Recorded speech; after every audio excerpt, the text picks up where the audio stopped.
नमस्कार साथियों, रण क्षेत्र क्लासेस के ऑनलाइन प्लेटफॉर्म पे मैं बालचंद तंवर आपका हार्दिक स्वागत अभिनंदन करता हूं। जय हिंद, वंदे मातरम। कैसे दोस्तों, उम्मीद करते हैं आप बहुत अच्छे होंगे और अपनी तैयारी को एकदम निरंतर जो है अच्छी तीव्र गति से आप उसको कर रहे होंगे, क्योंकि वैकेंसियां सर पे है ना। और अपने को तैयारी रेगुलर रखनी है, ताकि क्या है, क्योंकि अचानक अब वैकेंसी आएगी फिर आप तैयारी करने लगोगे तो उसका कोई मतलब नहीं है। अपने को पहले से तैयार होना है, हमारे अस्त्र शस्त्र उनको पहले से तैयार करके रखना है, ताकि बाद में अपने को दिक्कत नहीं आए, अब देखिए, अपना जो सेशन चल रहा था संधि के बारे में हम बात कर रहे थे। वो संधि के बारे में हमारा सेशन चल रहा था, उसमें भी हमने स्वर संधि के बारे में बात कर रहे थे। स्वर संधि के भी दो प्रकार। आज हमारी जो स्वर संधि की आज हमारी तीसरी क्लास है। स्वर संधि की आज हमारी कौन सी क्लास है? तीसरी क्लास है। इसमें पहली दो क्लासों में मैं स्वर संधि के जो पहला प्रकार जो था दीर्घ स्वर संधि, इसके बारे में मैंने आपको विस्तार पूर्वक बताया है। अपन ने इसके उदाहरण भी देखे हैं, इसकी पहचान क्या होती है इसके बारे में भी अपन ने बात की है। उसके बाद में दूसरे की हम बात करें तो दूसरी हमारी कौन सी संधि थी? दूसरी हमारी गुण संधि। दूसरी हमारी संधि कौन सी?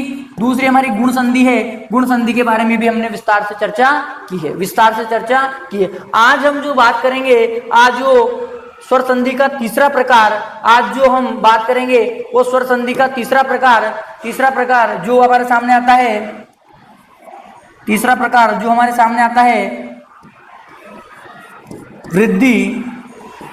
वृद्धि स्वर संधि। तीसरा प्रकार जो हमारे सामने आता है वृद्धि स्वर संधि। इस वृद्धि स्वर संधि के बारे में हम बात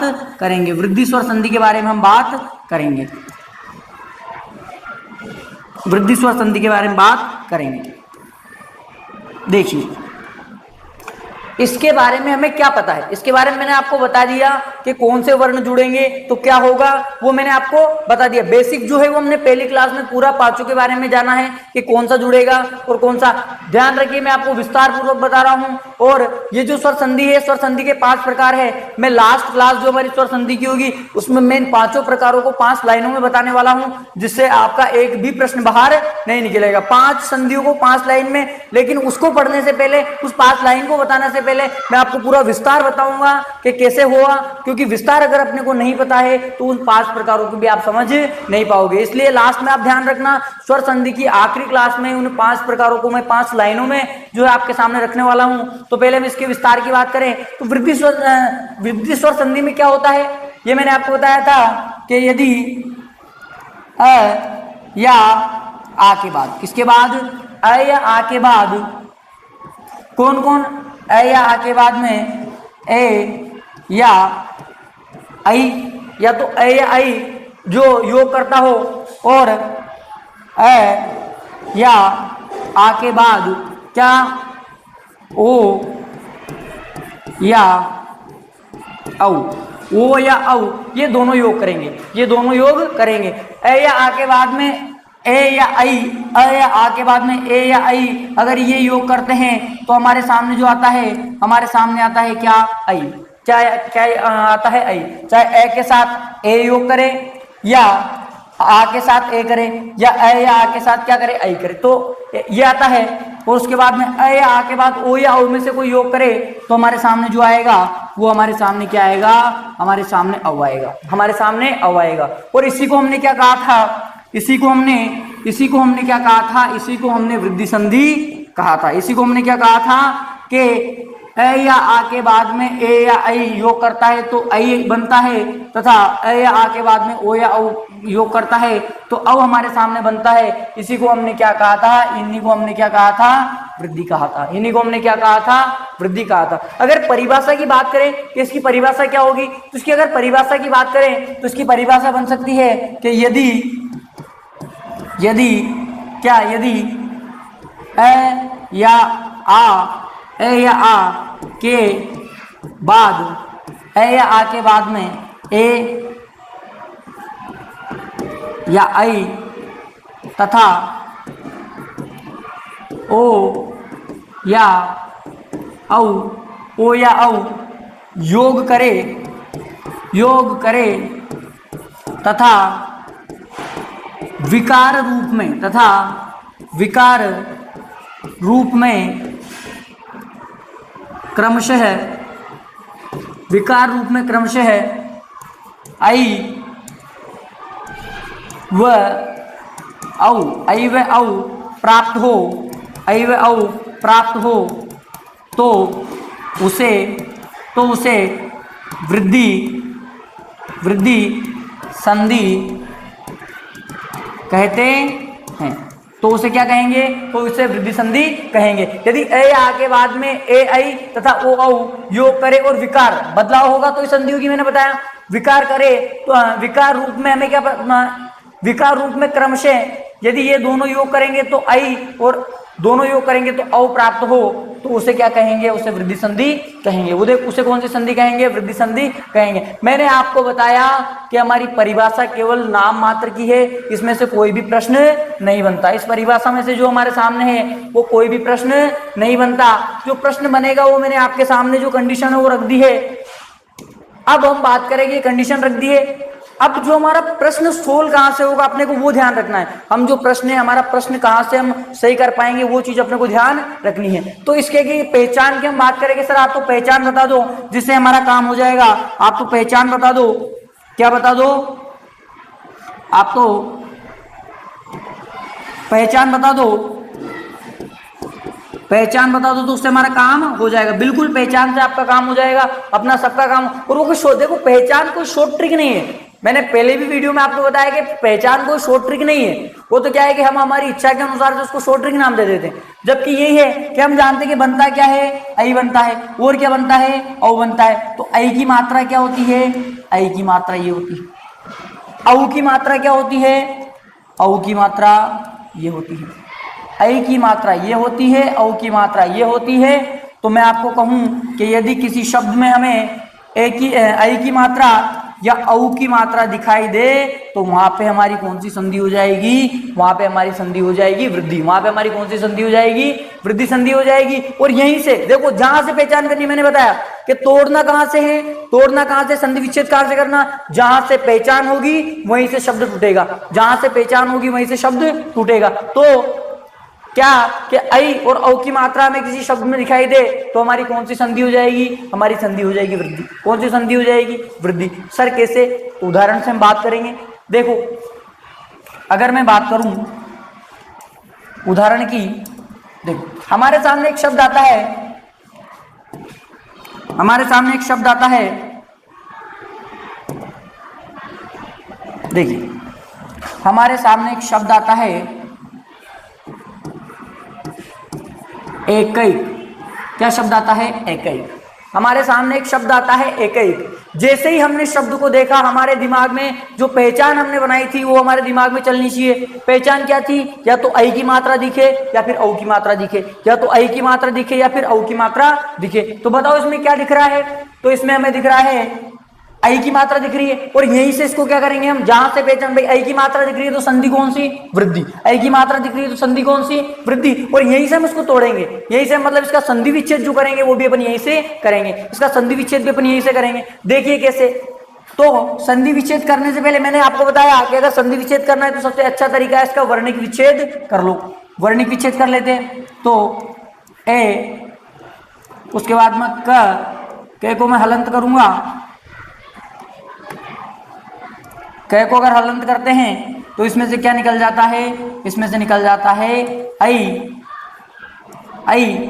और वापस क्या है? क। पीछे वाले को तोड़ने से कोई मतलब नहीं है। हमें क्या चाहिए था? हमें जो चाहिए था कि हमने पहचान कहां से करी? आई के यहां से पहचान करी, तो हमें ये चाहिए था। अब इसको हम तोड़ेंगे। अब हम जानते हैं कि ये जो आई है ये कैसे बना होगा?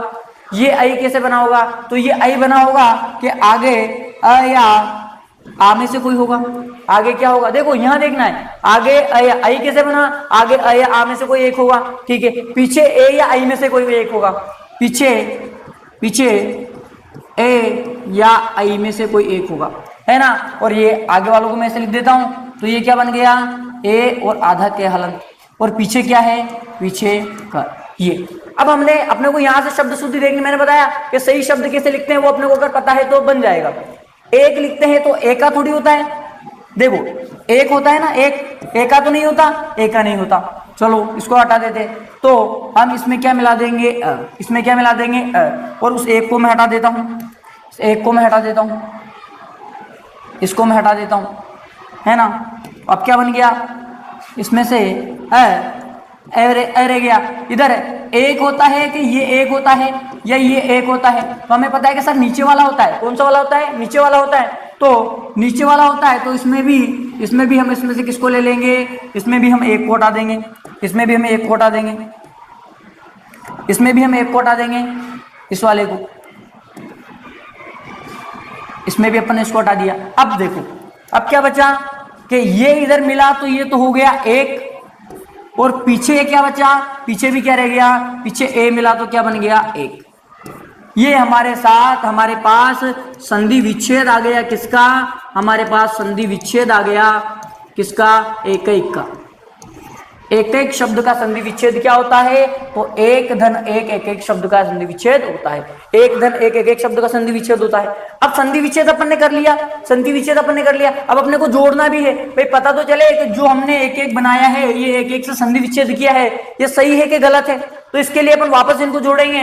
तो जब इनको अपन जोड़ेंगे तो मैंने कहा क्या कहा कि संधि कहां होती है, प्रथम पद के अंतिम वर्ण और द्वितीय पद का प्रथम वर्ण अपने को चाहिए। प्रथम पद कौन सा है, एक, इसका अंतिम वर्ण निकाल लो तो इसका अंतिम वर्ण निकलेगा तो एक, और इसके को जैसे मैं हलंत करूंगा, इसको हलंत करने के बाद इसमें से क्या निकल जाएगा, अ, इसमें से क्या निकल गया, अ।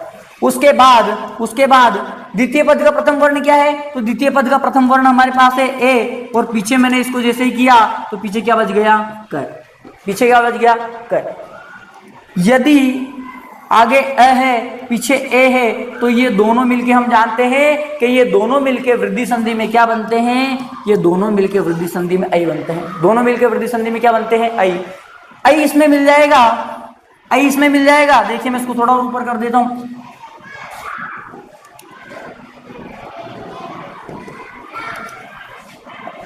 हाँ आई इसमें मिल जाएगा। तो देखो अब क्या बना, इधर क्या था, इधर एक, ये, और इधर क्या था, कर, तो ये मिलके क्या बन गया, ये बन गया एक। ये इसमें मिलेगा तो मात्रा लग जाएगी एक ही, एक एक। वापस हमारे सामने जहां से हमने शुरू किया था एक एक, वापस हमारे सामने क्या आ गया, वापस हमारे सामने एक एक आ गया, वापस हमारे सामने क्या आ गया, वापस हमारे सामने एक एक आ गया। ये हमने बात की। इसका मतलब इसमें संधि कौन सी है, तो संधि हमें पता है वृद्धि संधि है। क्या संधि विच्छेद होगा, तो एक धन एक इसका संधि विच्छेद हो गया। वापस जोड़ के देख लिया, वापस क्या आ गया हमारे पास, वापस हमारे पास एक एक आ गया, वापस हमारे पास क्या आ गया, वापस हमारे पास एक एक आ गया। यहां तक की बात समझ में आई कि नहीं है, यहां तक की बात समझ में आई कि नहीं है। उम्मीद करता हूं कि जिस तरीके से मैंने बताया तो आपको आराम से समझ में आ रही होगी, ये चीजें आपको आराम से समझ में आ रही होगी, है ना। तो आप इसका स्क्रीनशॉट लीजिए, आराम से आप इसका स्क्रीनशॉट लीजिए।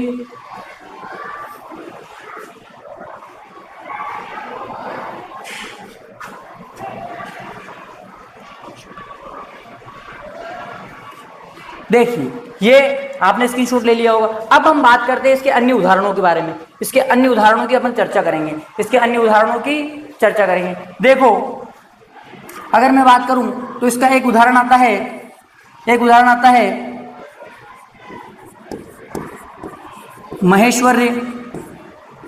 क्या आता है, महेश्वर्य। एक आता है लोकेश्वर्य। क्या आता है, महेश्वर्य, लोकेश्वर्य, महेश्वर्य, लोकेश्वर्य। एक और आता है मंत्रोषधि, मंत्रोषधि। और क्या आता है, और इसका एक और उदाहरण आता है वनौषधि, वनौषधि। और आता है वनौषध, वनौषध। और आता है एक और, देखिए और आता है, हाँ और आता है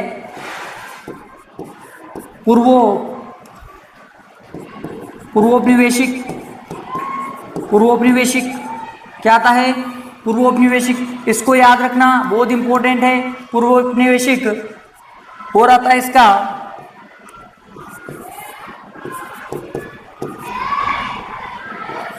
प्रौद्योगिक, क्या आता है? प्रौद्योगिक। और कौन सा आता है? और आता है इसका प्रौद्योगिक। ये इसके मोटे मोटे उदाहरण हैं जो अपने को ध्यान रखने हैं। ये मोटे मोटे उदाहरण ये किसी न किसी परीक्षा में आए हुए हैं, ये मैंने आपको बताया। और वापस आ सकते हैं क्योंकि ये सब फेमस उदाहरण है। ये मतलब बहुत इंटरेस्टेड है, एग्जामिनर को बहुत इंटरेस्टेड है इनको पूछने में, है ना। तो देखिए बात करते हैं महेश्वरी। इसको भी आप इसको भी ध्यान रखना है, इसको भी ध्यान रखना है। देखो क्या ध्यान रखना वो मैं आपको बताता हूँ। देखो एक मिनट रुकिए।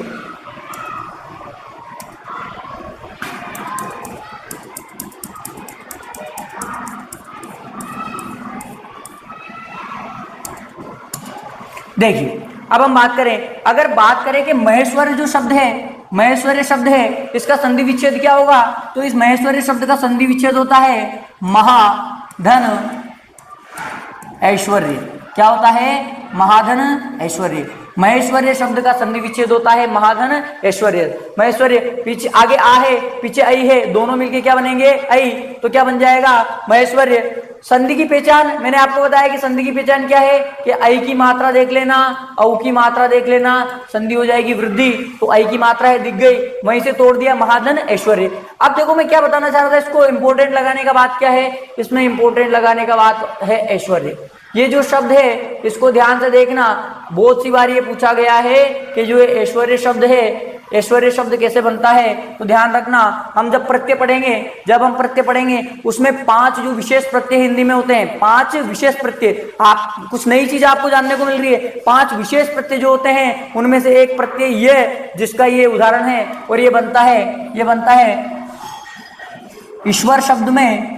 ईश्वर शब्द में यह प्रत्यय लगता है, ईश्वर शब्द में यह प्रत्यय लगता है तो क्या बनता है? ईश्वर शब्द में यह प्रत्यय लगने से क्या बनता है? ऐश्वर्य बनता है। बहुत सी बार पूछा गया है कि ऐश्वर्य शब्द में प्रत्यय कौन सा? तो ऐश्वर्य शब्द में प्रत्यय ये, और ईश्वर शब्द में यह प्रत्यय लगने से ऐश्वर्य बनता है।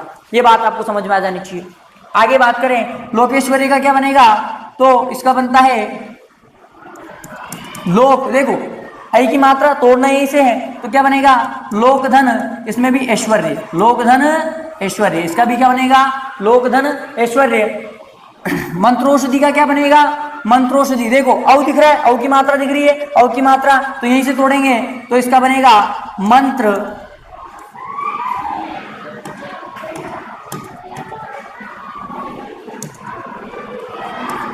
मंत्र धन औषधि, मंत्र धन औषधि। ध्यान रखना औषधि में ये शब्द शुद्धि में पूछा जाता है, और वो पहले ऑप्शन में अपने को औषधि में क्या मात्रा लगा के देता है? ओ की मात्रा लगा के देता है, जबकि ओ नहीं, औषधि में क्या आता है? औ आता है। औषधि में क्या आता है? औषधि में औ आता है। तो मंत्र धन औषधि, मंत्रोषधि, मंत्र की औषधि।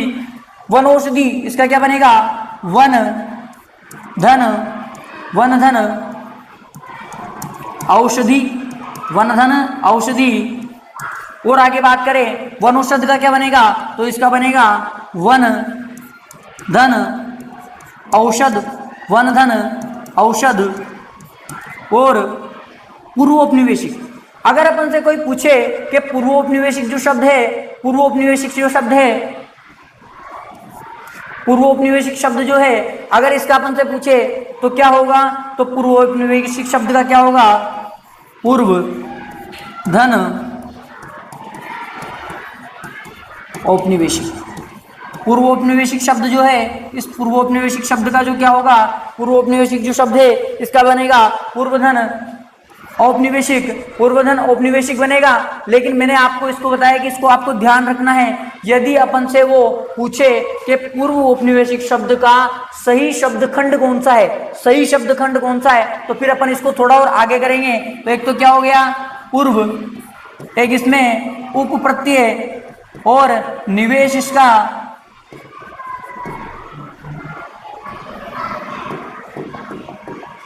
नी इसका मूल एक और प्रत्यय है, वेश इसका मूल शब्द, और इसमें इक प्रत्यय लगा हुआ है। कौन सा प्रत्यय लगा हुआ है? इक प्रत्यय लगा हुआ है। पूर्व, उप, नि, वेश और इक। और इसमें मूल शब्द पूछे तो इसमें मूल शब्द कौन सा है? तो पूर्व उपनिवेशिक शब्द में मूल शब्द कौन सा है? वेश। तो अपने को यह भी ध्यान रखना है कि कभी कभी पूछ लेता है कि इसका जो है शाब्दिक खंड कौन सा है, तो शाब्दिक खंड कौन सा है? पूर्व, उप, नि और वेश, इक। ये इसका शाब्दिक खंड है, ये इसका शाब्दिक खंड है, ये अपने को ध्यान रखना है। प्रौद्योगिकी, प्रौद्योगिकी इसका क्या बनेगा, तो इसका बनेगा प्रधन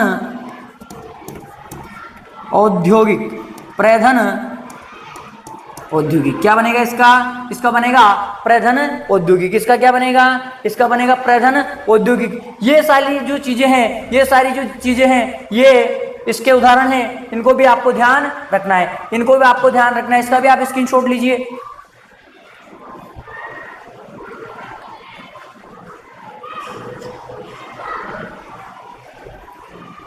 देखिए कुछ और उदाहरण है इसके, कुछ और उदाहरण है जिनके बारे में आपने सुना होगा।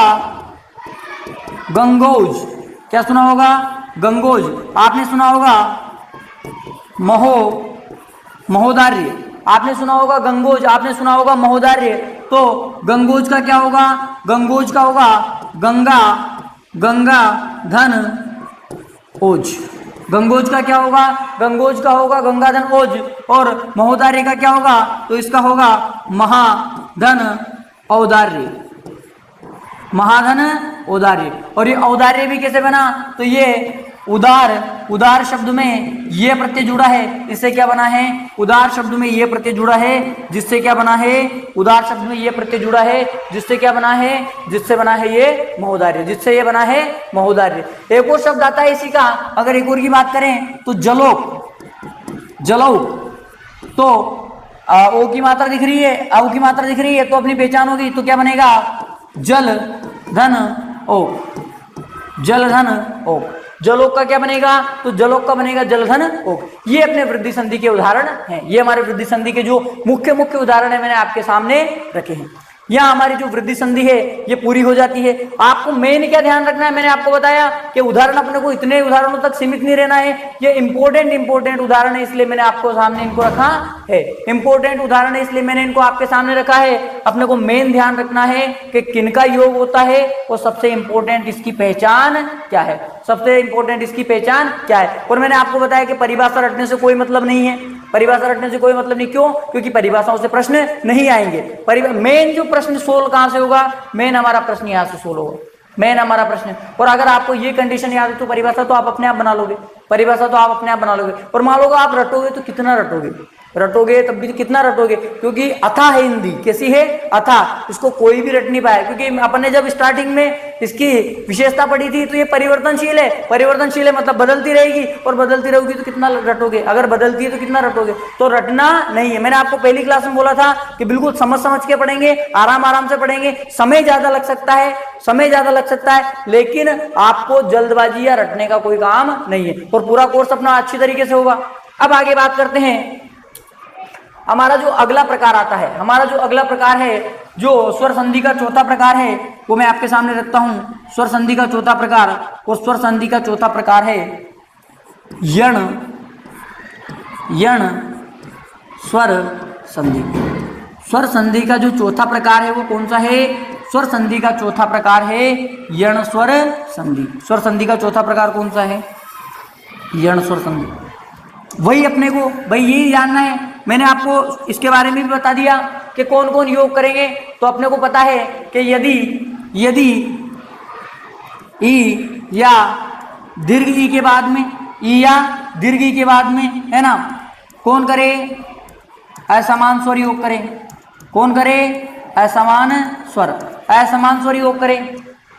या फिर मैंने आपको बताया दूसरी कंडीशन क्या थी, दूसरी कंडीशन इसमें थी कि ऊ या दीर्घ ऊ के बाद में क्या योग करे, असमान स्वर योग करे। कौन योग करे, असमान स्वर। और तीसरा जो था, तीसरी कंडीशन हमारे सामने थी, तीसरी कंडीशन हमारे सामने थी कि यदि री के बाद में, यदि किसके बाद में, यदि री के बाद में कौन योग करे, री के बाद में असमान स्वर योग करे। अगर ये योग करते हैं असमान स्वर, और अगर ये योग करते हैं तो ये ई या दीर्घ ई अपने ही स्थान पे ई या दीर्घ ई अपने स्थान पे य में बदल जाती है, अपने स्थान पे य में बदल जाती है। ऊ या दीर्घ ऊ अपने स्थान पे व में बदल जाता है। और री अपने स्थान पे किसमें, री अपने स्थान पर र में बदल जाती है। और पीछे जो स्वर है, इस पीछे वाले स्वर की क्या लगा दी जाती है, इस पीछे वाले स्वर की मात्रा लगा दी जाती है। पीछे वाले स्वर की क्या लगा दी जाती है, पीछे वाले स्वर की मात्रा लगा दी जाती है। इधर भी पीछे वाले स्वर की क्या लगा देंगे, मात्रा। यहां तक की बात आपको समझ में आ गई होगी, यहां तक की बात आपको समझ में आ गई। ये तो अपन पढ़ चुके हैं, ये तो अपन पढ़ चुके हैं। अब बात करें कि सर इसकी पहचान क्या होगी, इसकी पहचान क्या होगी। तो देखो कि क्या है, आधा, क्या है ये, है ना, और ये पूरा हो जाएगा। यदि हम शब्द देखते हैं, अगर इसकी पहचान की बात करें, अगर हम इसकी पहचान की बात करें, किसकी बात करें, पहचान की अगर बात करते हैं कि सर इसकी पहचान क्या होगी, तो इसकी पहचान होगी, ध्यान रखना क्या बन रहा है, य, क्या बन रहा है, य, और क्या बन रहा है, व, क्या बन रहा है, व।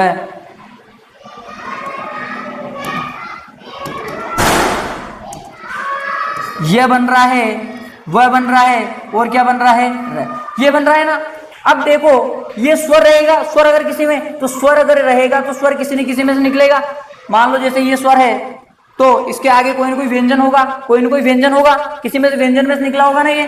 तो अगर ये व्यंजन में से निकला है तो इसके आगे वाला वर्ण कैसा रहेगा, आधा। इसके आगे वाला वर्ण, तीनों के आगे वाला वर्ण कैसा रहेगा, इन तीनों के आगे वाला वर्ण कैसा रहेगा, इन तीनों के आगे वाला वर्ण आधा रहेगा।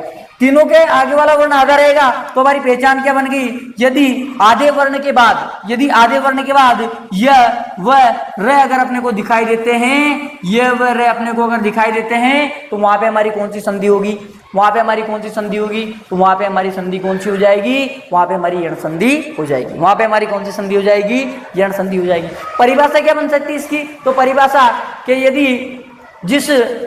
जिसमें या जिस पद में ई दीर्घ ऊ दीर्घ या री के बाद में असमान स्वर योग करें, तो ये क्रमशः अपने ही स्थान पे य व और रे में बदल जाते हैं। और ये बदलना ही क्या कहलाता है, ये बदलना ही क्या कहलाता है, ये बदलना ही कहलाता है यण स्वर संधि। ये बदलना ही क्या कहलाता है, ये बदलना ही यण स्वर संधि कहलाता है। स्क्रीनशॉट लीजिए इसका, स्क्रीनशॉट लीजिए।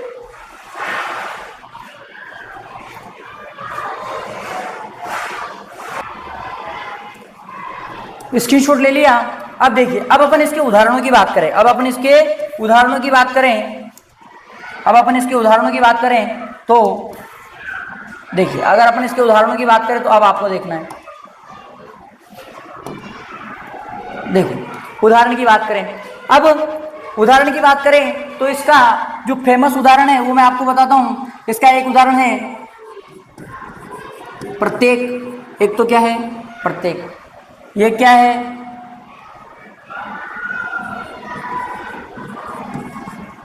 स्वर, है ना, और एक क्या है मात्रा, क्या है मात्रा। अब देखो एक चीज और मैं आपको बताऊं, एक चीज और मैं अगर आपको बताऊं तो आप देखना कि जैसे अपने पहचान बताइए ना कि आधे इसके बाद में ये मिलेगा, आधे के बाद में वे मिलेगा, और इसके बाद में क्या मिलेगा, रे। ध्यान रखना इस रे की जगह हमें, इस रे की जगह हमें बहुत सी जगह क्या मिलेगा, इस रे की जगह ज्यादातर हमें जो देखने को मिलेगा, इस रे की जगह हमें ज्यादातर जो देखने को मिलेगा वो इस रे की जगह में ज्यादातर क्या, त्रय अपने को देखने को मिलेगा। क्या देखने को मिलेगा, त्रय। क्या देखने को मिलेगा, त्रय अपने को ज्यादातर देखने को मिलेगा। क्या देखने को मिलेगा, त्रय अपने को ज्यादातर देखने को मिलेगा। अब देखना प्रत्येक, पहली बात तो कि पहचान क्या है, पहली बात हमने कहा कि हमारी पहचान है कि आधे के बाद में या तो यह हो या वह हो या रे हो, और रे के अलावा क्या होगा, त्रय। अगर ऐसा है तो वहां हमारी कौन सी संधि है, वहां हमारी कौन सी संधि हो जाएगी, वहां हमारी यण संधि हो जाएगी। वहां कौन सी संधि हो जाएगी, यण। देखो, और जहां से मैंने कहा क्या है, जहां से पहचान करनी है तोड़ना कहां से, जहां से अपने को पहचान करनी है वहीं से इसको तोड़ना है। जहां से पहचान करनी है, पहचान कहां पे हुई, देखो अब इधर देखना, थोड़ा सा मैं अगर इसको उधर लूं 2 मिनट के लिए। अब देखिए, अब देखो आधा है और आधे के बाद में ये है, पक्का आधे के बाद में ये है, तो यहीं से पहचान होगी। और पहचान करने से के बाद में तोड़ना है, संधि विच्छेद अगर करना है तो मैंने कहा कि इसका क्या कर लो, इसका शाब्दिक वर्णिक विच्छेद कर लो, करो। प को अलग किया, इसमें से निकला र, रे को हम अगर अलग करते हैं तो इसमें से निकला अ, फिर क्या निकला आधा त, फिर निकला य, फिर निकला ए और फिर क।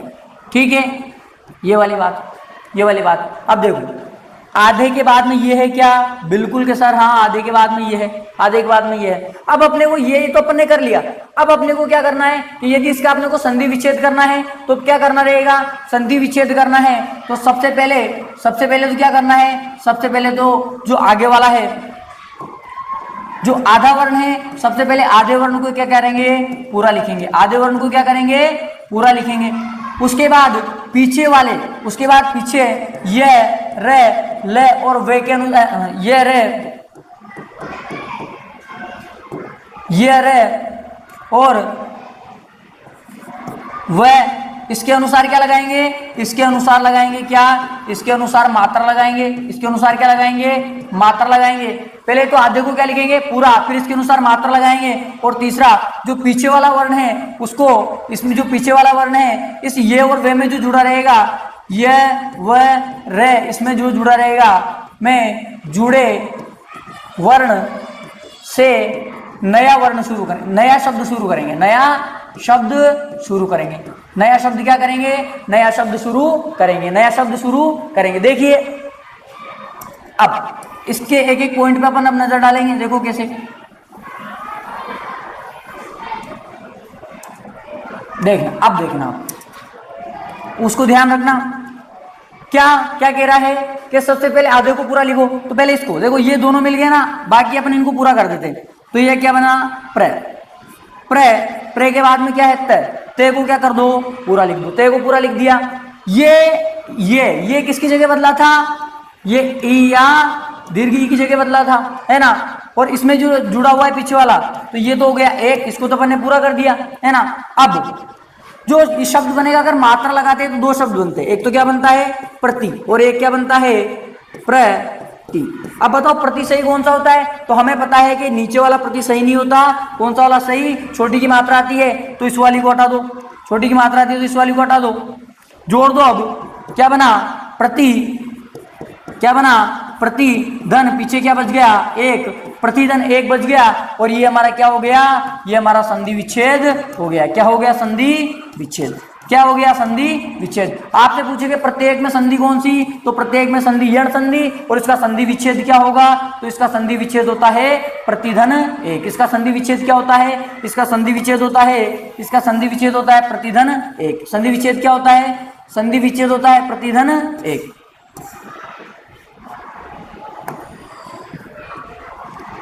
अब देखो, संधि विच्छेद होता है प्रतिधन एक। अब क्या देखना है, अब हमें देखना है कि ये जो संधि विच्छेद हुआ है, थोड़ा सा ऊपर कर देता हूं, है ना। अब इसको अपने को वापस जोड़ के भी देखना है, क्योंकि भाई ये अगर बना है तो वापस वो बनना चाहिए, वापस वो बनना चाहिए, तब जाके हमारा संधि विच्छेद सही होगा। अब देखो क्या होता है कि यदि वापस को करना है तो हमें क्या चाहिए, हमें प्रथम पद का अंतिम वर्ण चाहिए। प्रथम पद क्या है, प्र, और इस तय को यदि मैं आधा करता हूं तो इसमें से क्या निकल जाता है, ई निकल जाता है। और द्वितीय पद का प्रथम वर्ण चाहिए, द्वितीय पद का प्रथम वर्ण क्या है, ए, और पीछे क्या है, के।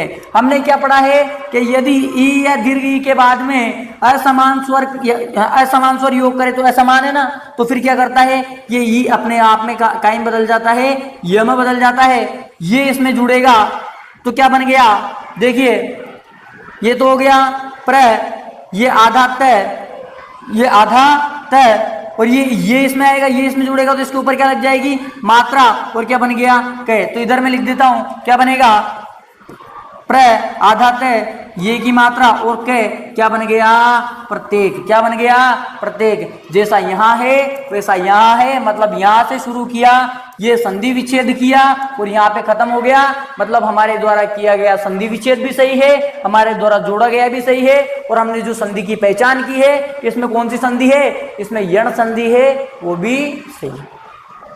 ये बात आपको समझ में आनी चाहिए, ये बात आपको समझ में आनी चाहिए। अब देखिए, अब बात करते हैं स्वल्प। बात किसकी करें, बात यदि स्वल्प की करें तो देखिए इसमें क्या होगा, पहचान करिए पहले तो कि संधि यही है क्या। तो मैंने आपको पहचान बता रखी है कि यदि क्या है, पहचान क्या है हमारी, तो हमारी पहचान है कि आधे से के बाद में य व और र या त्र में से कोई हो तो कौन सी संधि, यण संधि। आधे के बाद में वह है, आधे के बाद में वह है, पक्का, मतलब हमारी पहचान हो गई। तो इसका वर्णिक विच्छेद करो, क्योंकि हमें संधि विच्छेद करना है, करो। तो स व धन अ धन आधा ल और प, ये हो गया। अब देखो क्या है, पूरा लिखो आधे को, तो आधे को लिख दिया पूरा, क्या हो गया, स। वह के अनुसार मात्रा लगाओ, तो वह में मात्रा कौन सी, या तो छोटे ऊ की या फिर बड़े ऊ की, क्योंकि किसके जगह बना है, ऊ की जगह बना है। तो हम जानते हैं कि सु, ऐसा सु नहीं होता। कैसा सु होता है, छोटी की मात्रा लगती है, छोटे ऊ की मात्रा लगती है। अब देखिए छोटे ऊ की मात्रा लगती है, तो क्या बन गया, क्या बन गया, क्या बन गया, सु। क्या बन गया, सु। पीछे इससे स्टार्ट करेंगे तो क्या बना, अल्प। क्या बना, अल्प। तो स्वल्प शब्द का संधि विच्छेद क्या होगा, स्वल्प शब्द का संधि विच्छेद होगा सूधन अल्प, सूधन अल्प। इसका संधि विच्छेद क्या होगा, इसका संधि विच्छेद होगा सूधन अल्प, सूधन अल्प। हो गया, बात समझ गए। अब अपने को क्या करना है, अब अपने को वापस इसको जोड़ना है। तो अपने को क्या चाहिए, प्रथम पद का अंतिम वर्ण, प्रथम पद से को अलग करेंगे, इसमें से क्या निकलेगा, उ। द्वितीय पद का प्रथम वर्ण क्या है, अ, और इसको अलग करेंगे तो पीछे क्या बनेगा, ल, है ना। यदि उ या दीर्घ उ के बाद असमान स्वर योग करता है तो उ अपने स्थान पे किसमें बदल जाता है, वह बदला है, इसमें पूरा हो गया। तो देखिए वह में बदल गया। अब देखना क्या करना है, ये आधा से वह और अ धन ये इसमें मिलेगा तो ये पूरा हो जाएगा, और ये आधा, तो आधा से वह पूरा हो गया, पीछे ले और स्वल्प। वापस हमारे सामने क्या आ गया, वापस हमारे सामने स्वल्प आ गया। वापस हमारे सामने क्या आ गया, वापस हमारे सामने क्या आ गया, स्वल्प आ गया। ठीक है, यहां तक की बात क्लियर हुई, यहां तक की बात क्लियर हुई। मातृत्व को अपन इधर देख लेते, मातृत्व को अपन कहां देख लेते, यहां। अगर ऐसे समझ में नहीं आ रहा तो मैंने कहा है कि क्या होगा, क्या होगा, त्रय। क्या दिखाई देगा, त्रय। त्रय आधे के बाद ही दिखाई देगा, ध्यान रखना, आधे के बाद, क्योंकि त्रय किससे बनता है, त रे और ऐसे मिलके बनता है, मतलब रे और रे के आगे क्या आधा रहेगा, तभी जाके क्या बनेगा, त्रय बनेगा। अब देखिए, अब देखिए, अगर इसको ऐसा समझ में नहीं आ रहा तो वर्णिक विच्छेद कर लो, वर्णिक विच्छेद करो। मैं आ त रे आ मात्रार्थ नहीं होगा, ये मात्रार्थ होगा, है ना। क्या होगा, मात्रार्थ, है ना,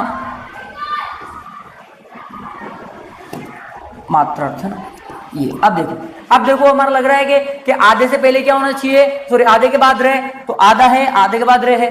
ठीक है, अब अपने को क्या करना है, इसको पूरा करना है, इसको पूरा करना है। तो अपना क्या है कि माँ लिख दिया, तय को अपने पूरा लिख दिया, तय को अपने पूरा क्या लिख दिया। अब इसके अनुसार मात्रा लगानी है, तो री किसकी जगह बना, तो रे री की जगह बना, तो इसकी मात्रा क्या लग जाएगी, री, और पीछे वाले से शुरू करना है। इसका क्या बन गया, अर्थ। क्या बन गया, अर्थ। मातृधन अर्थ इसका क्या हो गया, संधि विच्छेद। मातृधन अर्थ इसका क्या हो गया, मातृधन अर्थ इसका संधि विच्छेद हो गया। मातृधन अर्थ इसका क्या हो गया, संधि विच्छेद। अब वापस इसको बनाओ, तो प्रथम पद का अंतिम वर्ण चाहिए, तो जैसे ही मैं मात को हलंत करता हूं, इसका क्या निकल जाता है, री निकल जाता है, और पीछे क्या है, ए निकल जाता है, और पीछे इसको, ये दोनों चाहिए थे। और हमें पता है कि री के बाद कोई भी असमान स्वर योग करेगा तो री अपने स्थान पे किसमें बदलेगा, री अपने स्थान पर रे में बदलेगा, और जैसे रे में बदला तो इसमें मात्रा ते और रे मिलके क्या बन गए, देखो माँ अलग हो गया, ते और रे मिलके क्या बने, ते और रे मिलके आधा, ये बन गए त्रय। ये आ इसमें मिल जाएगा, तो ये क्या हो जाएगा, आ इसमें मिलने के बाद पूरा हो गया। चलो इसको कर लेते हैं ना, ये आधा और अर्थ, ये आधा है तो ये इसमें मिल जाएगा, तो क्या बनेगा, मात्रार्थ। क्या बन गया, मात्रार्थ। क्या बन गया, मात्रार्थ। मतलब अपन ने जो संधि की पहचान की है, अपन ने जो संधि की पहचान की है वो क्या है, बिल्कुल सही है। अपन ने जो संधि की पहचान की है वो बिल्कुल सही है, और जो अपन ने संधि विच्छेद किया वो भी बिल्कुल एकदम सही है, वो भी एकदम कैसा है, वो भी एकदम सही है। यहां तक की बात अपने को समझ में आ जानी चाहिए।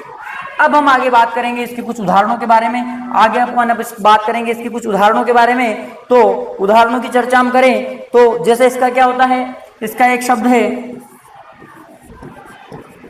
अन्वय। एक शब्द क्या है, अन्वय। अन्वय के बाद क्या है, दूसरा प्रत्येक अपन ने देख लिया। इसका शब्द क्या है, अन्वय। और बोलो इसके शब्द, जैसे अन्वय है, अन्वय के बाद में अगर अपन बात करें तो इसका व्यास। इसका क्या है, अन्वय है इसका, अन्वय के बारे में इसका क्या है, व्यास है। व्यास के बाद में एक शब्द आता है मनवंतर। एक शब्द आता है मनवंतर, और मनवंतर शब्द को आप ध्यान रखेंगे, मनवंतर शब्द को आप ध्यान रखेंगे। एक और जो हमारे रीट के जो साथी वो तैयारी कर रहे हैं, शिक्षक भर्ती की तैयारी कर रहे हैं, उनके लिए एक इसका है अध्यापक। उनके लिए एक इसका क्या है, शब्द है जो हमारे सामने आता है अध्यापक। जो हमारे सामने आता है अध्यापक।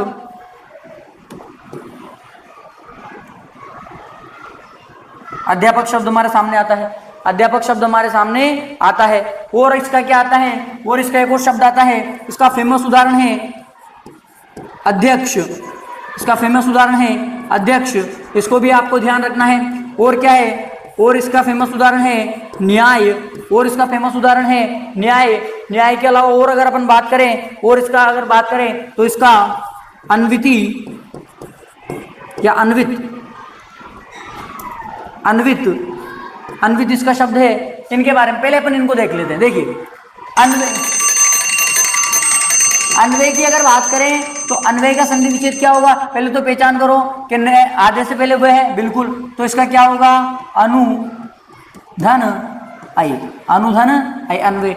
व्यास का क्या होगा, व्यास का होगा वी। देखो आधे के बाद में वह, तो वह को पूरा कर देंगे, मात्रा लग जाएगी, विधन आस, विधन आस। मनवंतर क्या होगा, मनवंतर का संधि विच्छेद होता है मनु धन अंतर, मनु धन अंतर। अब मैंने इसको आपको याद करने के लिए बोला था कि इसको ध्यान रखना। क्यों ध्यान रखना, ध्यान रखना ये शब्द हमें बहुत सी बार शब्द शुद्धि में पूछा जाता है, और शब्द शुद्धि में वो लिख के क्या देता है, शब्द शुद्धि में। और हम भी यही बोलते हैं मनवांतर, क्या लिख के देता है वो, मनवांतर, और अपन इस पर राइट का निशान लगा देते हैं, जबकि मनवांतर शब्द क्या है, गलत है। मनवांतर शब्द क्या है, गलत है। अब और आगे ध्यान रखो, और आगे अध्यापक का क्या बनेगा, तो अध्यापक का बनेगा अधिधन आपक। अध्यापक का क्या बनेगा, अधिधन आपक, अधिधन आपक अध्यापक। और अध्यक्ष का क्या बनेगा, अधिधन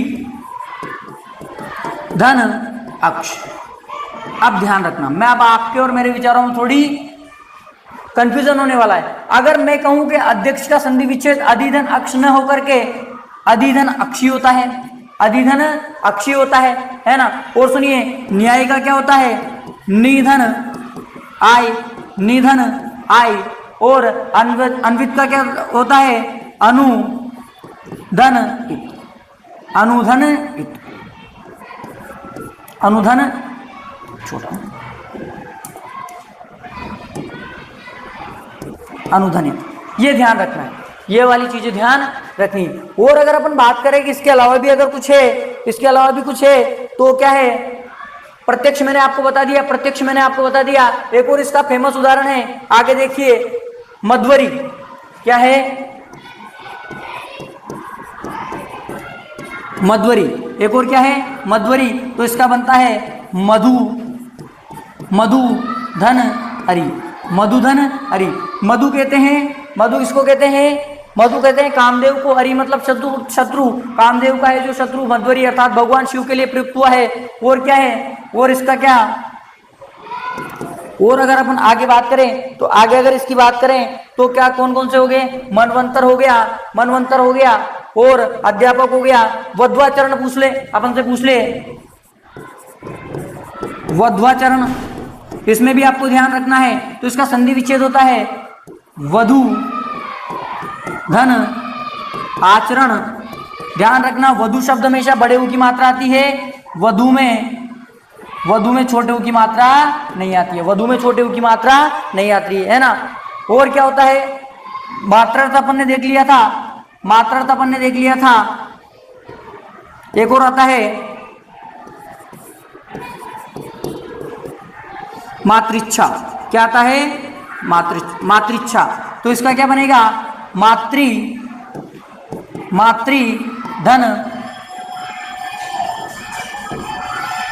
इच्छा। क्या बनेगा, मातृधन इच्छा। ये हमारे जो है, ये हमारे जो संधि के जो विहरण संधि के प्रकार हैं वो पूरे होते हैं, विहरण संधि के प्रकार हैं वो पूरे होते हैं, विहरण संधि के प्रकार वो पूरे होते हैं। ये हमारे विहरण संधि के जो प्रकार, विहरण संधि के उदाहरण पूरे होते हैं। इसमें एक और नोट है जो मैं अभी आपको बताऊंगा, उसके बाद अपने को ध्यान रखना है, उसके बाद हमारी विहरण संधि पूरी हो जाएगी। बाकी विहरण संधि को मैंने आपको बहुत अच्छे तरीके से बताया और अपने खूब उदाहरण इसके सोल्व किए। इसी तरह देखते रहिए अपनी क्लास को, और जो उदाहरण मैंने आपको बताए हैं केवल उन तक आपको सीमित नहीं रहना है, उसके अलावा भी अपने को जो आपके परीक्षाओं में, पुरानी परीक्षाओं में आए हुए उदाहरण को देखना है। जो पहचान मैंने आपको बताई अगर वो याद रहेगी तो आप हजारों उदाहरण सोल्व कर सकते हो। इसी के साथ आज हमारी क्लास को यही विराम देंगे। राम राम, राधे राधे, जय हिंद, वंदे मातरम।